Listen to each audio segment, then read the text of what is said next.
Have you ever felt dry? Not physically, but spiritually? That's not just a feeling, according to Jesus. That's a location. And you might not be alone in that dry place. In Matthew 12:43, Jesus says something strange. When an unclean spirit has gone out of a man, he passes through waterless places, seeking rest, but he finds none. The desert is where evil feels at home. It's the opposite of the Garden of Eden. In the Bible, water is never just water. It's almost always a sign of something more. From the very first chapter of Genesis, water is there and the Spirit of God is hovering over it. And in Jeremiah 2:13, God speaks with grief. They have forsaken me, the fountain of living waters, and hewed out cisterns for themselves, broken cisterns that can hold no water. And so, when we turn away from Him, we live life on our own terms. We're doing what Israel did in the desert. We're refusing the water, we're making broken cisterns, and we wonder why we feel so dry. Without God, your soul begins to dry out. And just like the body dies without water, the soul begins to die without Him. And in John 7:37, He cries out, "If anyone is thirsty, let him come to me and drink." But He's not just offering a sip to survive, He's offering a source that never runs dry. He doesn't just satisfy your thirst, He transforms you into someone who overflows. But what if we reject Him? What if we say, "I will live my life my way"?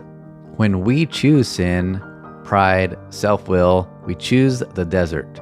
Because now we're not just dry, we're empty, and an empty soul is a place where evil feels welcome. In Mark 5, we have the story of Legion, a man possessed by thousands of demons. Jesus commands them to leave, and they beg Him, "Don't send us out of the region, let us enter the pigs." But then what happens? The herd rushed down the steep bank and into the lake and drowned. To demons, water is death, just like in the days of Noah, just like Pharaoh's army in the Red Sea. Water destroys evil. Romans 6:4 says, "We were buried with Him through baptism into death, so that just as Christ was raised, we too may walk in newness of life." Baptism is a rescue from the desert.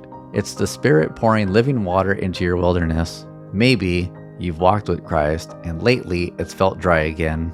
But listen, if Jesus planted a spring in you, it's still there. You just have to return to Him. Let Him break the hardened ground. You were made to walk with God in a garden. You were made to drink from the spring of life. You were made to overflow.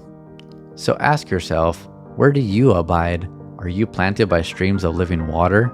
Or are you wandering in a dry land already occupied? You might not be in the desert anymore.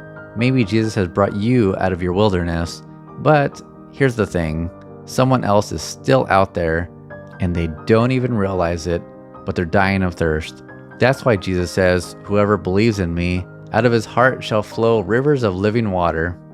Not just to you, through you. You carry the presence of Christ wherever you go, in your words, in your actions, in your prayers. So if you know someone lost in the desert, don't just tell them about the water. Don't just shout at them from the riverbank. Be the stream that reaches them. And as always, thanks for watching.